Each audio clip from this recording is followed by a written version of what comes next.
तो हम कर लेते हैं थोड़ा। तो इसलिए मैंने ये पहले कहानी भी सुना दी उस प्रेरणा के लिए, फिर आगे हम करते हैं। तो आंखें बंद करेंगे, गहरे लंबे सांस लेंगे।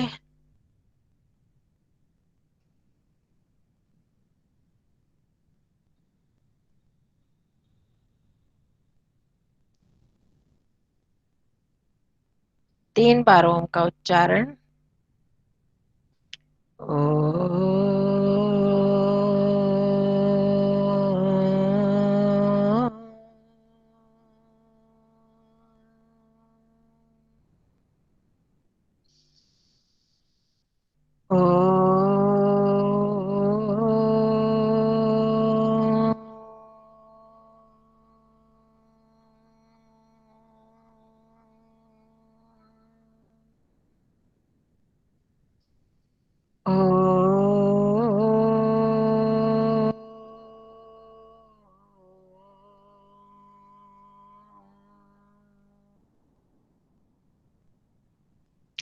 ॐ सहनाववतु सहनौ भुनक्तु सह वीर्यं करवावहै तेजस्विनावधीतमस्तु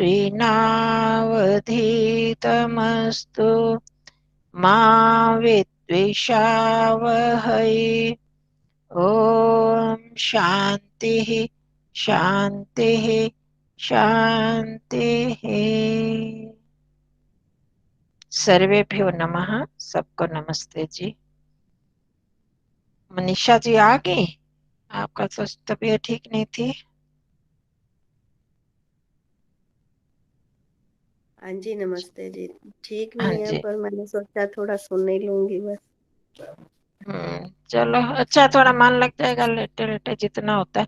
आज मैंने ये सोचा कि अगला वो अभ्यास नहीं करेंगे रचना अनुवाद कौमुदी में, थोड़ा वो कर लेते हैं, क्योंकि वो सविता जी, कृपा जी और ये कौन, रंजना, आरती जी, ये सारे बीमार हैं। सविता बुआ बीमार है या उनके पति वगैरह बीमार है, तो हमने कहा चलो थोड़ा ये कर लेते हैं। बुआ कुछ पूछना था आपसे। हाँ पूछ लो पूछ लो। बुआ, ये कर्म वाच्य की मैं क्लास अटेंड रिकॉर्डिंग सुन रही थी, तो क्लास अब नहीं अटेंड की थी आपने? नहीं, तो पिछली तो ये की थी ना? हाँ पिछली करी थी। हाँ रिकॉर्डिंग तो मैं ये एक नहीं भेजी शायद, बाकी तो भेज चुकी हूँ ना। मुझे रिकॉर्डिंग सुनी थी मैंने। तो हाँ अभ्यास 26 में 2 सेंटेंसेस में मुझे डाउट है। अच्छा। ये उदाहरण वाक्य में बालकेन उच्चैः रुध्यते अरुध्यत रुध्यताम रुध्येत रुद्रोदिष्यति वा। तो बालकेन का कौन सा वाला वाक्य है? 26 अभ्यास, उदाहरण वाक्य लास्ट वाला। अच्छा, तो इसका अर्थ? बालक के द्वारा ऊंचे स्वर में हम्म रोया जाता है। हम्म ये वाला। बुआ, इसमें कर्म क्या होगा? कर्म क्या होगा इसमें? कर्म? हम्म, देखो इसमें कर्म नहीं है, कर्म नहीं, कर्म। हाँ जी। इसमें ये अकर्मक क्रिया है। अब अच्छा। रोया जाता है तो रोने में सोने में क्या कर्म लगाओगे? हंसने में, है ना? तो वो ऐसे भी, हंसता है, किसको हंसता है? नहीं कोई, ऐसे भी। तो इसका प्रश्न ही नहीं उठता। हंसता है हाँ तो जी। हंसता है, हाँ जी। रोता है तो रोता है, सोता है हाँ तो जी। सोता है। अब अच्छा। खाता है तो क्या खाता है? भोजन भी खा सकता है, फल भी, तो उसमें तो प्रश्न उठता है। पढ़ रहा है तो क्या पढ़ रहा है? पुस्तक पढ़ रहा है। तो वो जी। सकर्मक, मतलब जिनमें कर्म होता है वो क्रियाएं हैं, और कुछ क्रियाएं होती हैं अकर्मक क्रियाएं, जिनमें कर्म नहीं होता। ठीक है? तो तो ये इसमें रोना सोना, इसमें कुछ धातुएं लिखी भी हुई हैं। ये आएगा आगे 28 में। ये देखो 28वें अध्याय में,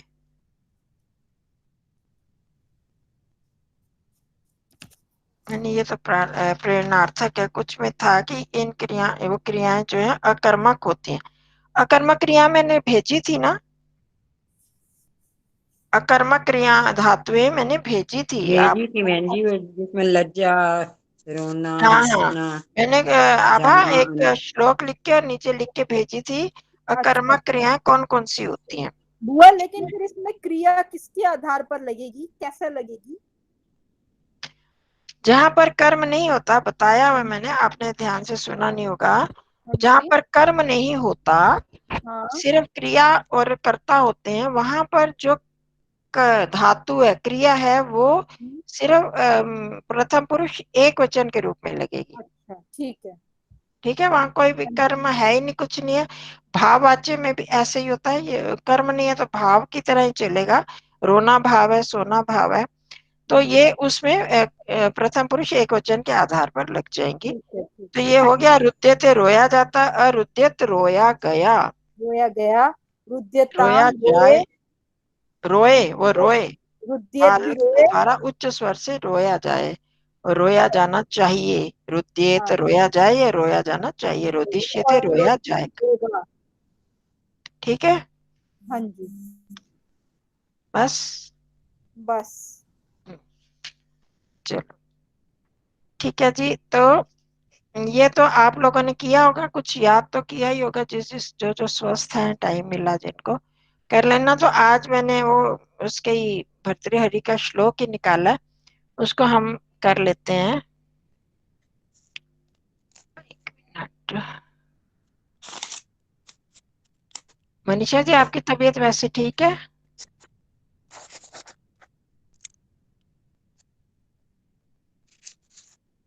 हाँ जी, पहले से तो थोड़ा आराम है, पर अभी पूरी तरह ना ठीक नहीं, वीकनेस हमें ज्यादा है। पूरी तरह तो टाइम ही लग जाता है।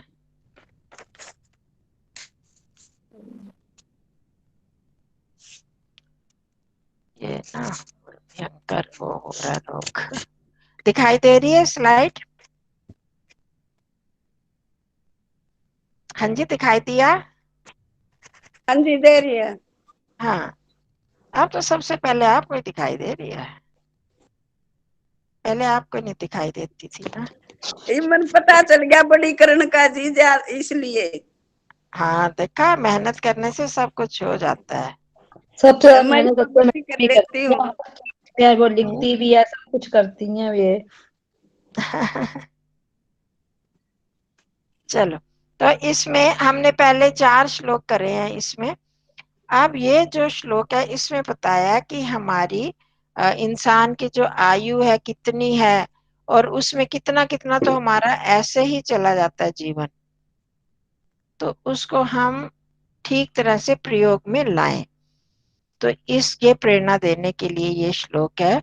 हम कितना टाइम कहाँ कहाँ कहाँ कहाँ चलता है, ये इसको संक्षेप में यहाँ बताया हुआ है। तो सबसे पहले कौन बताएगा? अंजना जी बताओगे? आयु आयुर्वर्ष शतम शतम नृणाम। आयु वर्ष शतम, आयु के वर्ष 100, नृणाम परिमितम। नृणाम क्या हुआ? हाँ बताओ। नृ, नृ शब्द जैसे नर होता है ना, ऐसे नृ शब्द भी है, और नृणाम। उसी का षष्ठी विभक्ति बहुवचन। नरी नर का हुआ तो नर से, बहुवचन हो गया ना, बहुवचन बोलो। नरों में हाँ, मनुष्यों की। मनुष्यों की परिमितम। परिमितम मतलब निश्चित, सीमित है, सीमित। सीमित। परिमाण जिससे होता है ना, सीमित हुई है, कितनी? आयु वर्ष शतम नृणाम परिमितम। की आयु मनुष्यों की आयु 100 वर्ष तक सीमित हुई है। है ना, रात्रो मानी गई है। रात्रो मतलब रात। कि क्या होता है कि कम तो होती है, ज्यादातर तो कम ही होती है, पर ज्यादा से ज्यादा 100 वर्ष मानेंगे, जबकि कुछ लोग 100 वर्ष से अधिक भी जी जाते हैं। तो ये जाती सब है। अपवाद हैं, पर वैसे 100 वर्ष तक मनुष्य की आयु सीमित मानी गई है। हाँ जी। रात्रो तदर्शम तद गतम। अर्धम। धर अर्ध ध धर हाँ, ये स्याही मोटी मोटी है ना, तो स्पष्ट नहीं है। तद अर्धम गतम। गतम। रात्रो, रात्रो ये भी सप्तमी विभक्ति बहुवचन में आया ना, रात्रो। एक वचन है, सप्तमी विभक्ति एक वचन। एक वचन। रात रात रात्रो रात में। तद अर्धम, तद अर्ध अर्ध आधा। हाँ, तद अर्थम मतलब तत् वह होता है ना, तो ये तद समास है, वो अभी हमने किया नहीं, तो उसका आधा का रात्रौ गतम। आधा रात्रि में गतम चला जाता है। हाँ, बीत गया, चला गया। ठीक है, जी। बस इतना ही आपके लिए। तो समझ में आया कि मनुष्य की 100 वर्ष की आयु निश्चित सीमित है, मानी जाती है। तो उस तद अर्धम उसका आधा रात्रि में बीत गया, मतलब सोने में चला गया। रात्रि में क्या करते हैं, सोते हैं ना। हाँ जी। तो हमारा आधा लगभग, मतलब ये नहीं कि पूरा आप 24 घंटे, तो 12 घंटे सो जाते हैं, 7-8 घंटे सोए, ये करा और कुछ और काम किए, तो रात्रि में आधा चला जाता है। उस टाइम में हम विशेष काम नहीं कर पाते ना, जो भी कंस्ट्रक्टिव काम, प्रोडक्टिव, वो नहीं कर पाते। तो आधा तो रात्रि में चला गया, सोने में चला गया। तस्य अर्धस्य परस्य। हाँ जी सुंदरा जी। उसका आधा तस्य अर्धस्य परस्य, उसका आधा चार्धम परम बाल तब वृद्धस्य तव्यो तव्यो, उसका आधा भाग बाल्यकाल और वृद्धावस्था में बीत जाता है। हाँ देखो, तस्य अर्धस्य परस्य च अर्धम अपरम जी बालक वृद्धत्व, ये दोनों का इकट्ठा बता दिया। बालक और वृद्धा, वृद्धत्व जी में और बालकत्व में, मतलब बचपन में और वृद्ध में, उसके बीत जाता आधे का आधा, आधा मतलब 25 वर्ष। बचा, जो बचा कितना, आधा तो चला गया, 100 में से आधा चला गया, कितने बचे, 50। 50 का आधा 25। हाँ, आधे का आधा भाग बाल्यावस्था में, और तस्य अर्धम परस्य चार्धम अपरम जी अर्धम, तो बाद वाला आधा वृद्धावस्था में चला गया। ठीक है, जी 25-25 वर्ष वृद्धावस्था में। जैसे जी आजकल तो थोड़ा देर से होता है, नहीं तो 50 वर्ष के बाद वृद्धावस्था मान ली जाती है, नहीं तो 60 से ही मान ली जाती है, 60-70। आजकल थोड़ी सी वो बढ़ गई है, आयु भी थोड़ा, आयु का दर भी बढ़ा है, और सबसे बड़ी बात कि थोड़ा स्वास्थ्य के साधन हो गए हैं। जैसे पहले 50 वर्ष में बहुत बूढ़े हो जाते थे, तो उसमें भी बालकपन में हम कुछ नहीं कर पाते, सिर्फ पढ़ाई पढ़ाई में लगे रहो। 25 वर्ष उसमें समय हो गए, पढ़ते हैं बच्चे के, हम बच्चों से कितना स्वाध्याय करा पाते हैं, कितना ईश्वर भक्ति, या कितनी अच्छी बात, कि उनके पास टाइम नहीं है, पढ़ाई कर रहे हैं। तो 25 वर्ष उसका आधे का पहला आधा जो है वो बालकपन में, और अपरम अर्धम बाद का आधा वृद्धत्व में, बुढ़ापे में चला गया। आप इतना तो समझ सकते हैं, बालक और वृद्धत्व ये द्विवचन है, सप्तमी का भी षष्ठी का भी, तो द्वि में उसमें आधा उसमें चला गया। ठीक है, अब शिष्य दीदी, शेषम व्याधि। हाँ जी। हाँ जी, शेषम शेष, हाँ जी। जो शेष हम्म व्याधि बीमारी में हम्म वियोग हम्म वियोग वियोग मतलब मतलब दूसरे का वियोग भी छोड़ना, कोई बिछोड़ना। मर गया, कोई जी गया, कोई शादी होगी, वो आ गया, जी गया, मतलब इन चीजों में कितना समय हमारा उसमें भी चला जाता है, लोगों के आने जाने, व्यवहार करने में। दुख सहितम, हाँ हाँ कुछ दुख में हाँ जी।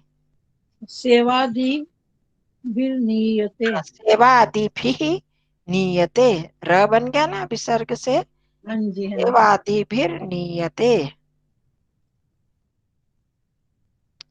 सेवा आदि में ले लिया जाता है, मतलब बीत जाता है, जैसे बच्चों का लालन पालन इत्यादि।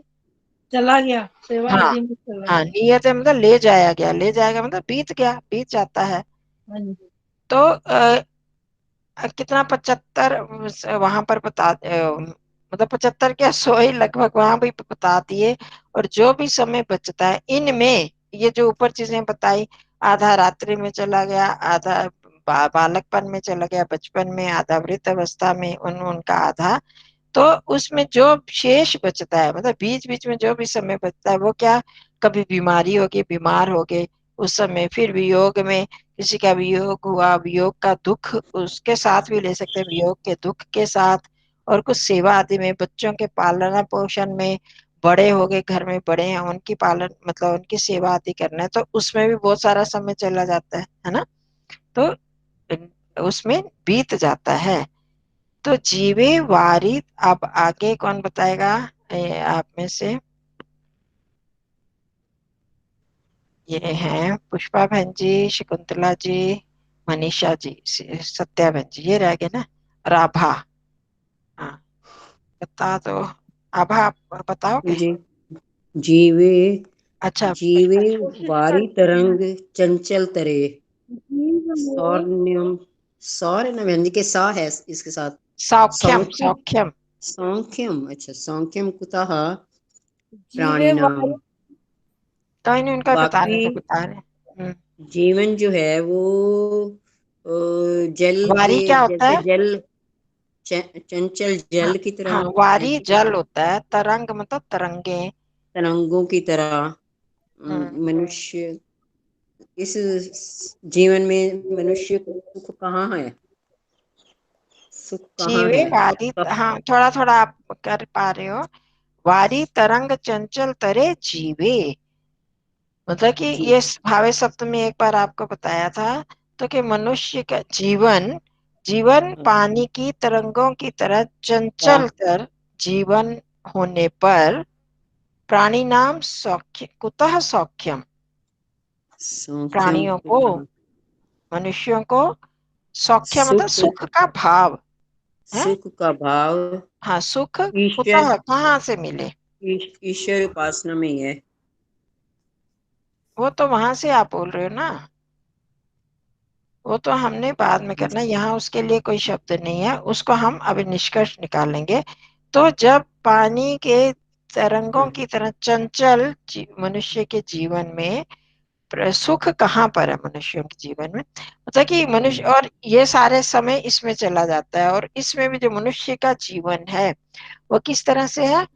पानी की पानी की तरंगों की तरह तरंगों चंचल की है। तरह। जैसे आप नदी के किनारे बैठे हो, पानी की तरंगें चल रही हैं, तो एक ही तरंग रहती है क्या?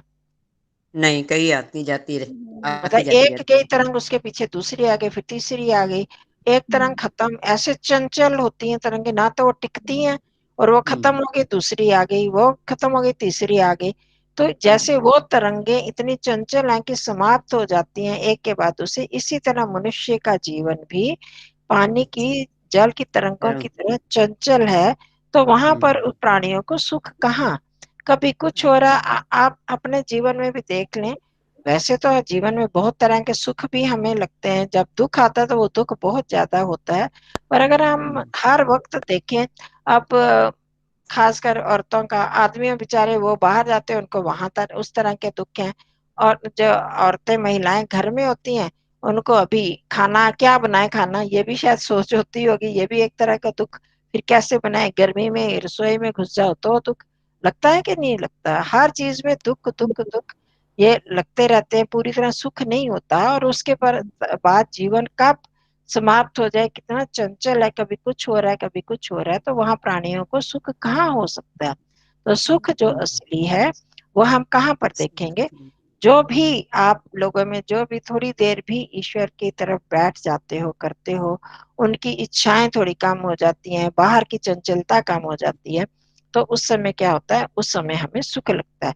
तो ये जो हमारे ऋषि मुनि महात्मा लोग हैं, बड़े सन्यासी योगी हैं, तो उनको देखो वो मस्त रहते हैं हमेशा, ना उनके पास परिवार होता है, ना उनके पास धन होता है। मतलब प्राय जो असली साधु होते हैं, दूसरे जिन लोगों ने बहुत इकट्ठे किए हैं उनकी अलग बात है, पर प्राय जो जिनसे हम मिलते हैं अपने विद्वानों से, वो कितने प्रसन्न रहते हैं, उनको सुख लगता है, क्योंकि वो उनका जीवन, जो उनको एक संतुष्टि होती है कि हम अपने जीवन का सदुपयोग कर रहे हैं, व्यर्थ की बातों में नहीं खो रहे। तो जब इंसान थोड़ी थोड़ी देर में भी, आपको भी कई बार लगता होगा क्या क्या किस लिए जीवन है, सारा दिन इसी इन्हीं कामों में लगे रहो, इससे मिलने वाला क्या है? कई बार परेशान होते हैं। कई नई नई आयु में, नया नया जब बच्चे छोटे हैं उस समय अच्छा हम्म, लगता है, बच्चों की शादियां हुई तब अच्छा लगता है, बाद में पता लगता है इनसे हमको क्या मिला। बस फिर कभी कुछ कभी कुछ कभी कुछ ऐसे होता रहता है। तो हम अपने लिए तो कुछ भी नहीं कर पाते, तो इस तरह के जीवन में सुख कहाँ है? प्राणियों के जीवन में जो सुख है वो है ईश्वर भक्ति में या परोपकार के कार्यों में, सामाजिक कार्यों में भी एक हमें शांति मिलती है। किसी को हमने ज्ञान दे दिया, किसी की कुछ सेवा कर ली, कुछ परोपकार कर लिया, तो उस समय जो आपको किसी को दान दिया अच्छे काम के लिए, तो उस समय जो सुख शांति मिलती होगी आप उसको अनुभव कर सकते हैं। तो जैसे हम अगर देखते हैं तो जीवन तो ऐसे बीत जाता है, आधा सोने में, खाने में। अभी यहाँ पर खाने पीने का नहीं बताया, तो उन सब चीजों को अगर हम देखें तो बहुत सारा समय तो ऐसे ही व्यर्थ हो जाता है। तो हमें उस काम में करें। देखो लोग कहते हैं कि इंसान साथ में कुछ नहीं ले जाता, मरता है तो खाली हाथ जाता है। तो मैं तो कहती हूँ ऐसा नहीं है, खाली हाथ ना आया ना खाली हाथ जाएगा। ये लौकिक चीजें, भौतिक चीजें तो नहीं ले जा सकता, परंतु जो हमारे कर्म और संस्कार हैं वो हम लेके आते हैं और वही लेकर जाएंगे। और जैसे एक देश से दूसरे कंट्री में, देश में जाते हैं तो पैसा करने के लिए हम क्या करते हैं? उस पैसे का करेंसी चेंज करवानी होती है ना। तो इसी तरह जब हम इस लोक से मर के जाते हैं तो भी अगर हमने करेंसी चेंज करवा ली, दान रूप में कहीं अच्छी जगह पर, स्थान पर दान दे दिए, तो वो हमारी जो फिक्स डिपॉजिट हो जाता है, वो करेंसी हमारी चेंज हो गई ईश्वर के बैंक में। ईश्वर जान रहे हैं तो वो हम ले जा सकते हैं साथ में। बाकी तो जो यहाँ पर खाने पीने में गई वो तो उपयोग में गई, जो बैंक में पड़ी रही वो बैंक में ही पड़ी रहेगी। और कुछ हमने ठीक है मुसीबत के टाइम के लिए रखनी होती है। तो ये कहने का मतलब कि हम अच्छे कर्म या बुरे कर्म, अच्छे संस्कार बुरे संस्कार, धन, ये हम ये वाला धन यहाँ का नहीं, जो दान इत्यादि किया हुआ, सेवा दान में लगवाया हुआ, वो हम साथ में ले जा सकते हैं। तो वो अगर करें तो एक जो हमें संतुष्टि और सुख मिलता है वो अलग प्रकार का होता है। तो बाकी तो जीवन सबका इस तरह से बीत जाता है। तो यहाँ पर ये हमें भर्तृहरि जी ये शिक्षा दे रहे हैं। ठीक है, ठीक है बहन जी। आगे करें, एक और कर लें श्लोक। हाँ जी, कर लो जी।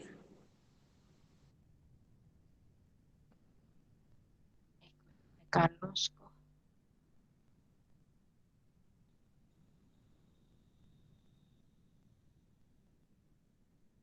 या मेल कर देती हूँ ना, इसमें ठीक आ जाता है ना मनीषा जी? हाँ जी, मेल में तो बोला नहीं जा जब रहा। दिखाई दे रहा है, ये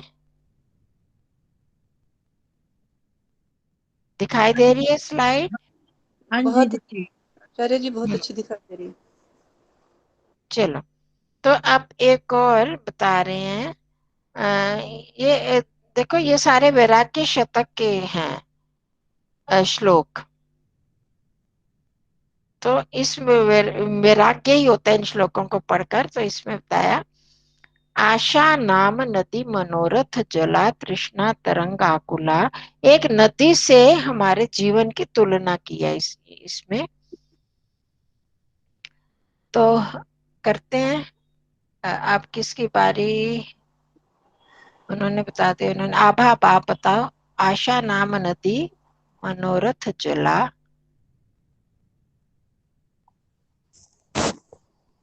आशा नाम की नदी, हम्म, मनोरथ, मनोरथ मतलब परिश्रम। नहीं, मनोरथ मन अ, के रथ पर चढ़ते रहते हैं, मतलब कल्पनाएं करते रहते हैं, मन की इच्छाएं। मन की इच्छाएं जल है। हाँ, देखो ये एक पूरी नदी की तुलना की, नदी में क्या क्या चीज होती है उसके साथ तुलना की है। एक नदी है आशा नाम की, मतलब कि आशाएं हम लगाए रखते हैं, हमारा जीवन आशा नाम की नदी है। देखिए हम ये होगा, बैठे रहते हैं, अब ये होगा, ये इतना ये मिल जाएगा, इतना वहां जाएंगे, ये सुख होगा, ये सुख होगा, इस तरह से सोचते हैं ना। अब आप जैसे योगराम के थे, आपने भी कुछ आशा लगाई होगी ना, ये करेंगे वो करेंगे, फिर घर आएंगे ये करेंगे, पर क्या पूरा हुआ? कुछ क्या हो गया? आते ही है ना।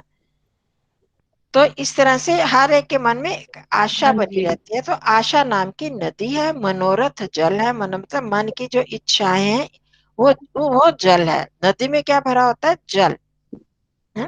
तो मनोरथ रूपी जल है, कृष्ण तरंग है, तृष्णा तृष्णा तरंग आकुला, आकुल मतलब व्याकुल, तृष्णा रूपी तरंगे उठ रही हैं। तो उसमें जैसे जल में, नदी के जल में तरंगे उठती रहती है ना, तो इसी तरह हमारे जीवन में भी तृष्णाओं की, एक तो इच्छा होती है, एक तृष्णा मतलब कि तृषा वैसे प्यास को बोलते हैं, जब उसके बाद एक के बाद एक इच्छा, एक के बाद एक इच्छा, जैसे तरंगे एक के बाद एक तरंग, एक के बाद एक तरंग होती है, इसी तरह जीवन में तृष्णाएं जो एक तीव्र इच्छाएं जो होती हैं, वो रूपी तरंगों से व्याकुल रहता है जीवन, मतलब उससे भरा रहता है, उठ रही हैं। ठीक है, अब आगे शकुंतला जी।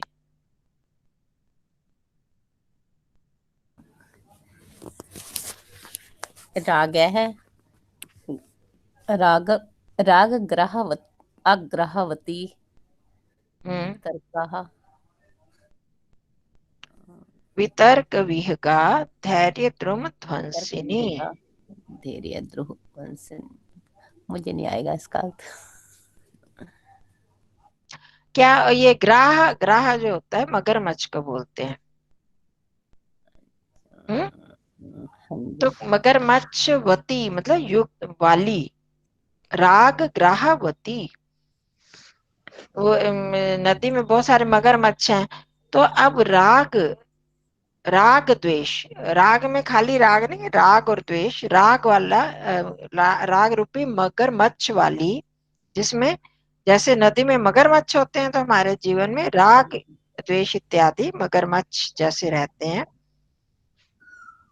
इस तरह की वितर्क विहिका, वितर्क विहगा, जल, जल में पक्षी भी बड़े आते रहते हैं ना, ऊपर आप के देखो पानी पर बैठे रहते हैं, विहगा मतलब पक्षी, वितर्क विहगा, तर्क वितर्क रूपी पक्षी।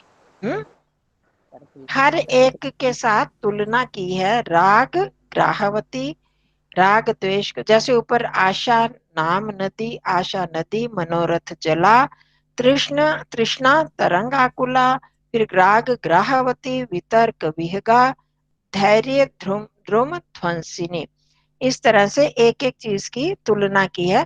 तो राग, राग के साथ हम द्वेष भी जोड़ सकते हैं, राग के साथ द्वेष जुड़ जाता है, तो राग द्वेष वाले रूपी मगरमच्छ वाली वितर्क, तर्क वितर्क करते रहते हैं, ये करें तो ये हो जाएगा, वो करें तो वो हो जाए, कुछ ना कुछ हमारे मन में चलता रहता है तर्क वितर्क, उस रूपी पक्षी, पक्षियों वाली धैर्य द्रुम ध्वंसिनी। धैर्य तो आप जानते हो, धैर्य रूपी ध्वंस, और वृक्ष, सॉरी बता ही दिया, द्रुम मतलब क्या होता है, वृक्ष पेड़। धैर्य रूपी वृक्ष ध्वंस, ध्वंस नष्ट करना, हाँ, ध्वंसिनी ध्वंस करने वाली, आगे ये इसके साथ आगे आएगा, इतना ही आप रखो, धैर्य द्रुम ध्वंसिनी, धैर्य रूपी पेड़ को ध्वस्त करने वाली, तोड़ देने वाली क्या है, वो आगे आएगा। मनीषा जी बताओ।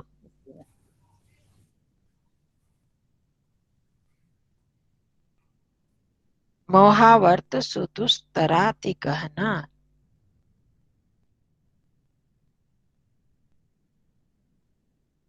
है मनीषा जी?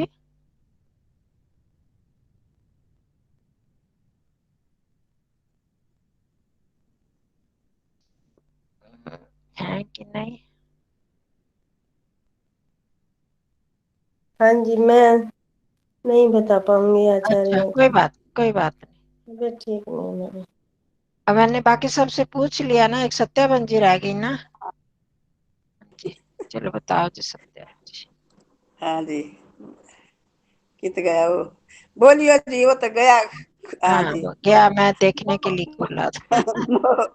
मोह वर्ते, मोह वर्ते तो मोह हो गया ना जी। हाँ देखो, इसको मैं हाँ तोड़ तोड़ के बताती हूँ। मोह हाँ आवर्त जी, हाँ है, जी, हाँ जी, सुदुस्तरा अति दुष्कर्म गहना प्रोतुंग चिंता तटी कोई आया है शायद हमारी क्लास में, विशेष। वो फिर गया जाए का कित चला जाए। हाँ जी, हाँ आप खोल रही हूँ। मेरे को कोई आए हैं, कौन है? विजय शर्मा जी, आपका स्वागत है। कौन है? हाँ चलो बताओ। मोहावर्त सुदुस्तराति कहना।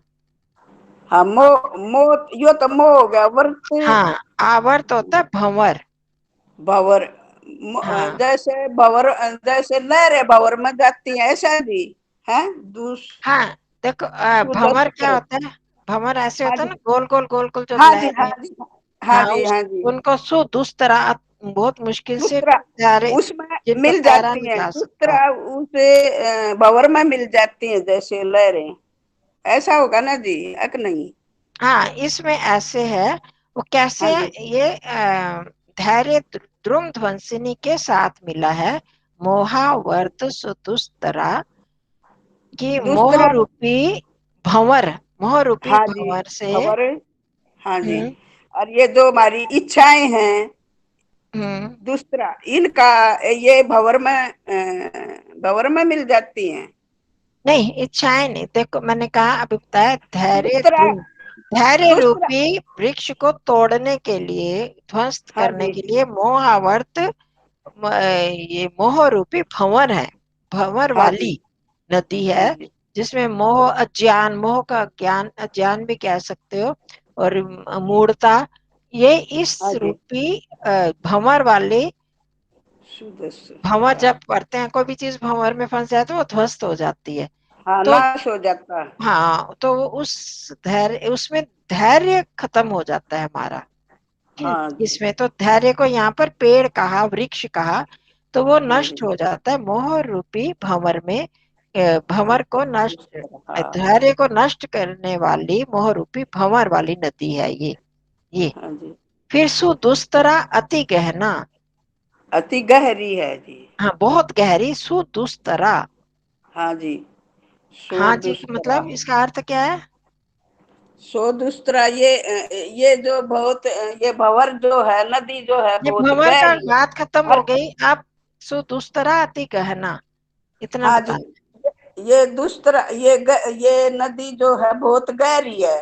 हम्म दुस्तरा का क्या होगा जी? नाश होना। वही बता रही, दुस्तरा, सुदुस्तरा।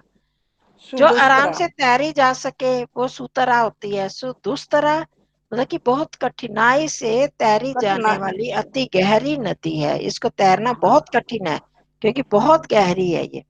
हम्म हाँ, समझ में आई? हाँ जी, सुदुस्तरा हाँ मतलब बहुत कठिनाई से तरने योग्य बहुत गहरी नदी है ये। जी, हाँ जी। और प्रोतुंग चिंता तटी। हम्म, हम्म क्या? प्रोतुंग क्या होता है? पता नहीं जी, प्रोतुम का। इसके प्रोटीन। जो तटी, तटी प्रोटीन द्विवचन है, चिंता। तटी। तटवती। चिंता। दोनों किनारे, दोनों किनारे। प्रोतु। हाँ, किनारा। हम्म प्रोतुम माने किनारा जी। ऊंचे ऊंचे। तटी, तटी किनारा होता है, तट किनारा होता है ना, वो तो हाँ हिंदी जी, के शब्द है। तो तटी किनारे वाली है चिंता। नदी। तो कैसी है? चिंता रूपी किनारों वाली। कैसे चिंता? ऊंचे ऊंचे। प्रोतुंग हाँ जी, मतलब ऊंचे ऊंचे। थोड़े मुश्किल है आपके लिए, पर कोई बात नहीं, करते करते हम कर लेंगे। तो बहुत ऊंचे ऊंचे चिंताओं वाली, मतलब जी चिंताएं किनार। आ जाती हैं, कि जैसे उसके किनारे बहुत ही चिंता रूपी किनारे हैं, ऊंचे ऊंचे किनारे हैं। तो उन, अगर किनारे ऊंचे होंगे तो हम तैर तैर के जैसे जाएंगे, किनारों से पार होना भी बड़ा कठिन हो जाएगा ना, अगर ऊंचे किनारे हैं। तो हाँ कैसे? जी, चिंताएं रूपी, ऊंचे ऊंची चिंताओं रूपी किनारों वाली नदी है ये, जो अति गहना है और बहुत मुश्किल से तैरने योग्य है, तैरा ही नहीं जा सकते, ऐसी है कि कठिन। तो हो गया, सबने कर लिया ना, बारी तो सबकी हो गई। हाँ जी। हाँ, तस्याः पारगता पार विशुद्ध। गता, तस्या उसके पार गता यह जाने, पार, हाँ, उसको शुद्ध पार, मंत्र अपने मन से विशुद्ध बुरे विचारों को नंदनित निकालना होगा। नहीं, नंदंती, नंद आनंद नंदंती प्रसन्न होते हैं। योगेश्वरा योगी योगेश्वर भगवान, योगीश्वरा योगीश्वरा, योगीश्वर लोग जो हैं, योगीश्वर लोग योगी जो है त्यागी योगी जो है, ईश्वर मतलब अपने स्वामी हैं, तपस्वी जो लोग हैं वो आनंदित होते हैं। ऐसे विशुद्ध विशुद्ध मन वाले, विशुद्ध मनसा योगीश्वरा है। योगीश्वरा बहुवचन है ना, प्रथमा विभक्ति, तो विशुद्ध मनसा भी बहुवचन है, प्रथमा विभक्ति बहुवचन। तो उस नदी के, ये जो ऐसे ऊपर वर्णन किया 3 लाइनों में,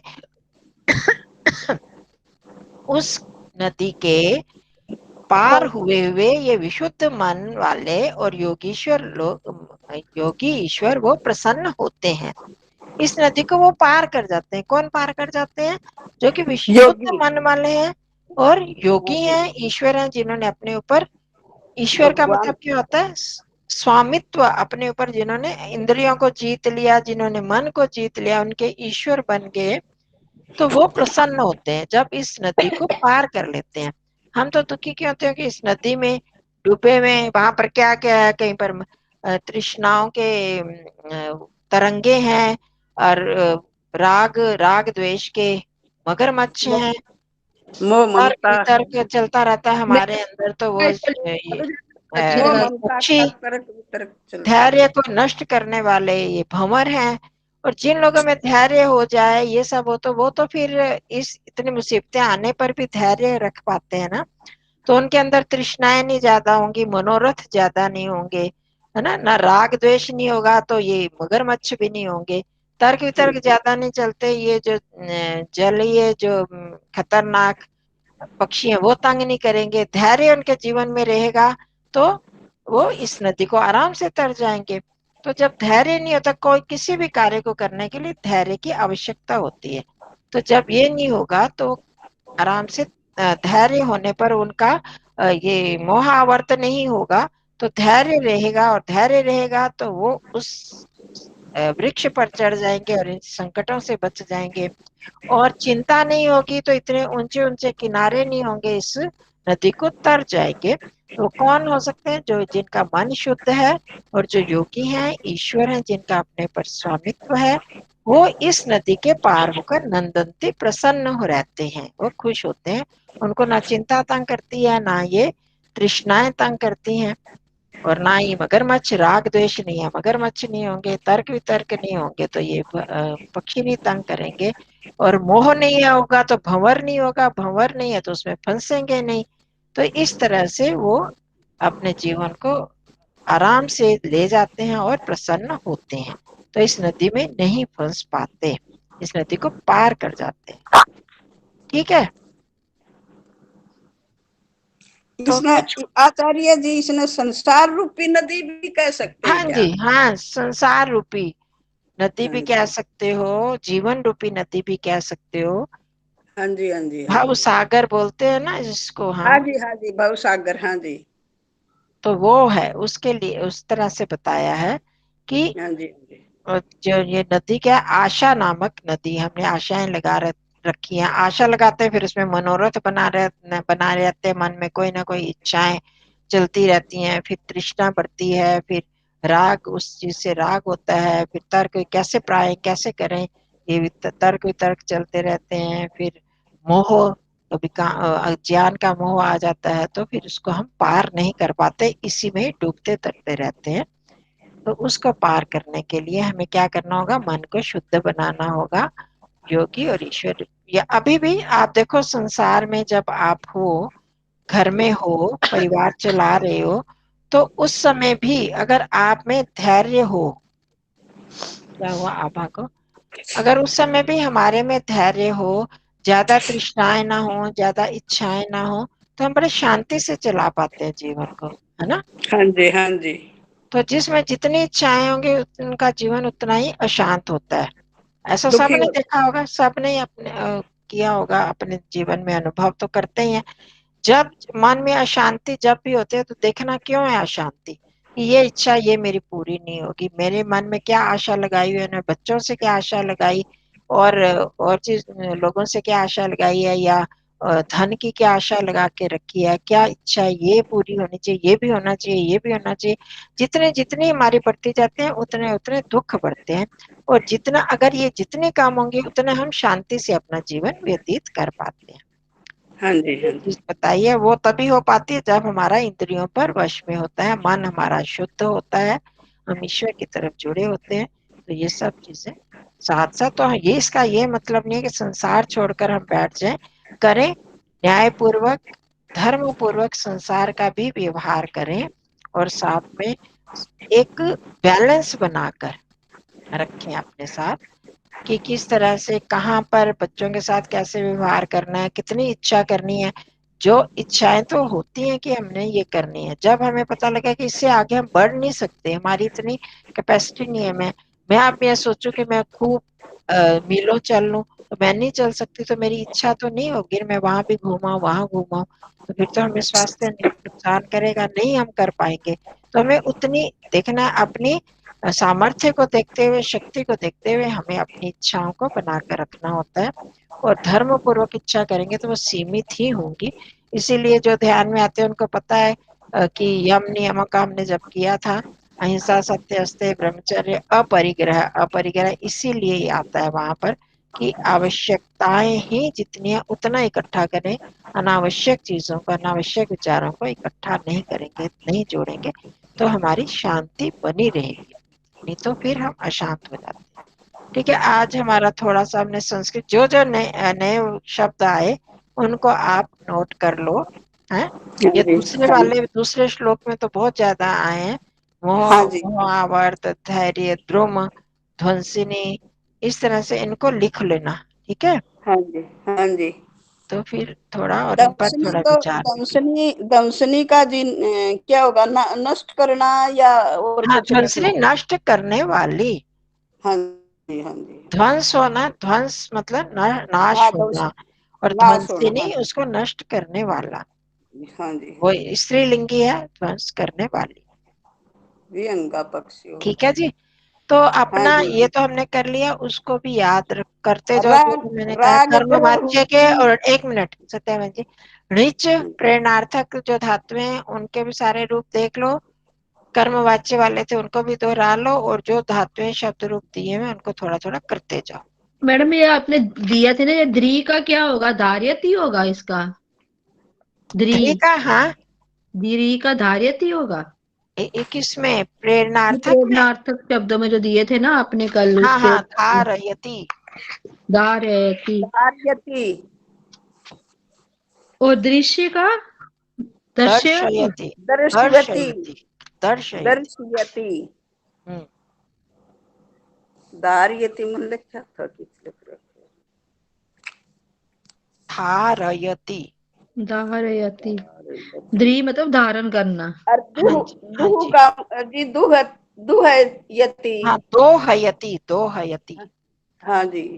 दोहयति आएगा, दुग्यति आएगा इसका? नहीं वो तो हाँ, आज साधारण में जब हम दोह रहा है दो तो दोगधी आ जाएगा, पर दोहवाता है किसी और से दोहवाता है तो दुहयति दो आओगा। हयती, फिर दो हयती हो जाएगी, किसी और से अच्छा। दोहवाता है। बहन और जी, जी आस का, जी आस बहन का।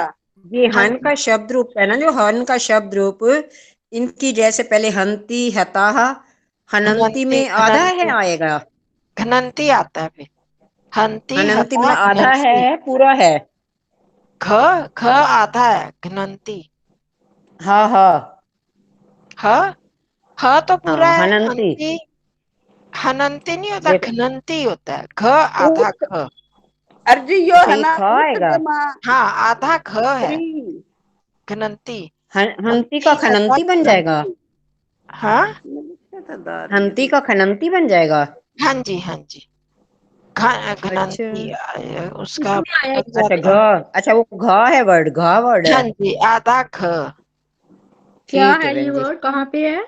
खान मतलब मारना किसी को, ये कहाँ पर है, कौन सी उसमें है? ये पृष्ठ उसी पाठ में है बहन जी, 29 का शायद वो है। 29 के है ना, 29 के थोड़े 28 या 29। 28 के हैं।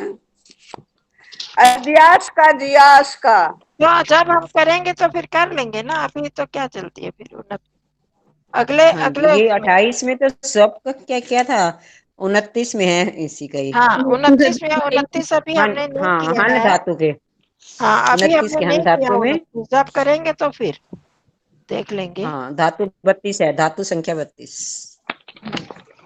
ठीक है बहन जी, मुझे चलो नहीं जी, समझ ध्यान आया। रखो सारे अपना अपना ठीक है। प्रिकॉशन